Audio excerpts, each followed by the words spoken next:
The final of the 4 Group 1s on Sunday is the Longines Hong Kong Cup. It's the richest race of the day as well. $28 million on the table. And we have Scaletti heading the list for Pierre-Charles Boudot, trained by Jerome Renier. Danon Premium from Japan. Winbright, he's unbeaten here at Sha-Tin. 2 out of 2 over the 2,000 metres. Fiore, former Derby winner, won both of his lead-up races coming into this. Time Warp, we know he'll jump and run from the front. Dancing with the Dragons, been a bit of a success story over the last 6 to 8 months. Magical for Aidan O'Brien, and Nomcorp, the mare. Now, before we get into it in a little bit more detail, let's go back to Ballydoyle and catch up with Aidan O'Brien to find out about Magical and if she can create history on the weekend.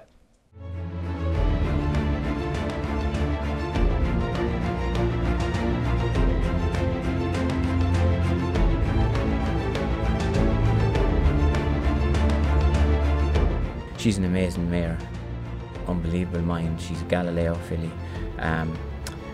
She's anything from mile and a quarter, mile and a half, all types of ground, and loves racing. But she's a very unique filly, really. Magical by 3/4 of a length to a Dave who's trying hard, then Fox Tower, but Magical is tough as they come, and Magical is going to cling on and win the Champion Stakes and a second win on Champions Day.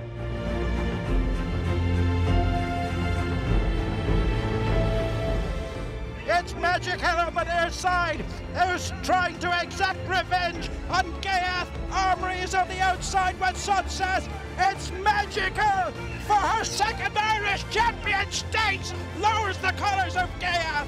On racing you can match any race anywhere in the world, year in, year out for the last 10 years. Like, obviously we had the Arc winner in, we had Gaiath there, we had Japan, and we had herself. And listen, we had Armory there that was second in the Cox's place, so we knew it was going to be a very special race. She's one of those fillies that's absolutely made out of concrete, you know. So she was very happy to go hard, strong gallop, and she was very happy to lie close to him, and she's lazy, so she's very happy to lie beside a horse, you know. And it was a matter of which one was going to crack the first, really.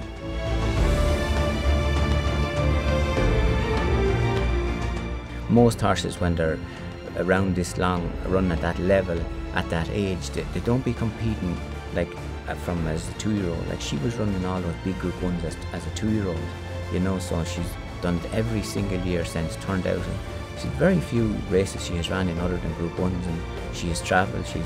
She's danced every beat, Gary. She's an absolute unique mare, really.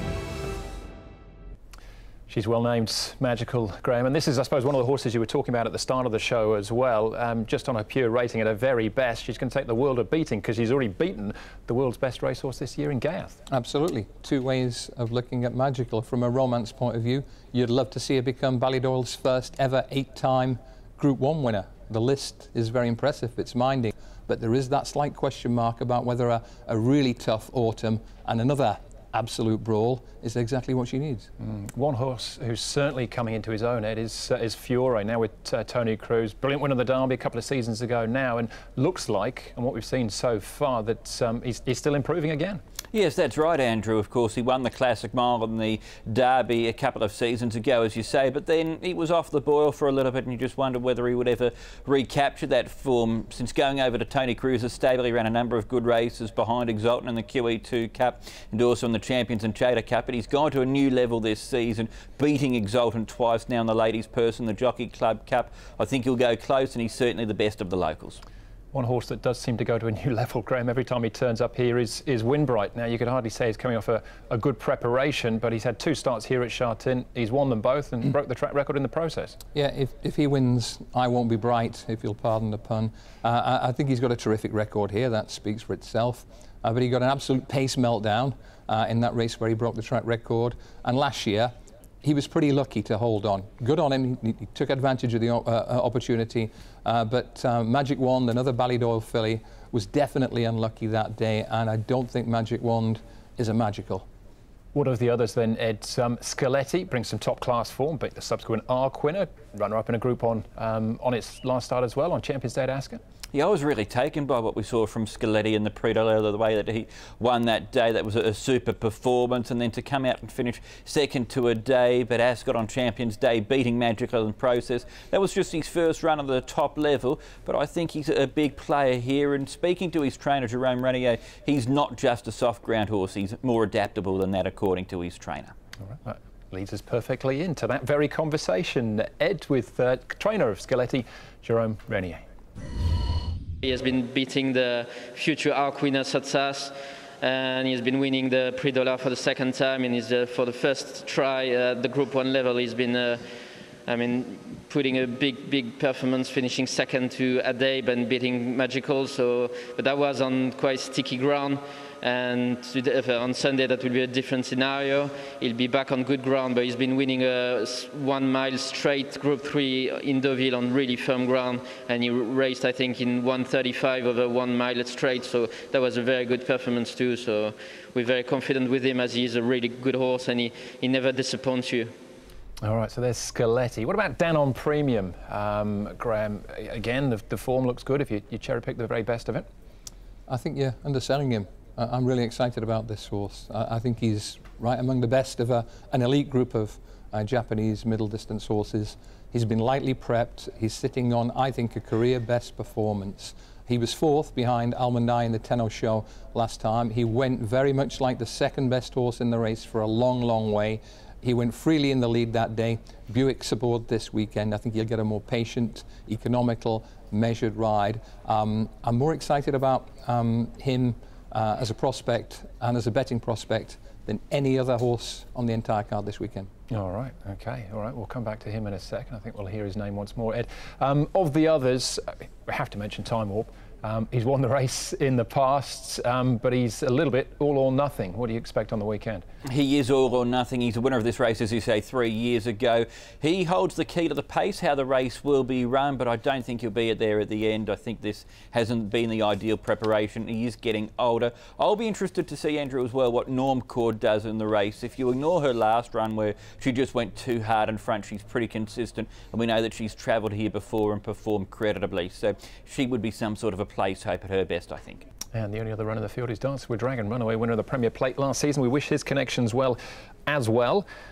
As we need the selections then, Graham, I think I've got a fair idea where you might be going in the Cup, but give us the rundown, the 4 Group 1s. Who do you like? OK, here we go. Vars, nothing original, but very safe. Exultant, Horse of the Year. Sprint, for value, I think I'm going to take a chance on Computer Patch. I think he is still on the upgrade. In the mile, good luck to Golden 60, fabulous story, but again, there could be value on the board with Admire Mars, last year's winner, and last, but by no means least, all the best of Magical and Furore and company, but I think they've all got their hands full with this Japanese raider, Dan on Premium. All right, Japan won 3 of the 4 last year. Ed, Graham's got him winning 2 again this time round. How did you see it, though? I'm more in favour of the locals, to be honest, apart from towards the end of the programme. I'm with Exultant to win the Hong Kong Vase for the second time.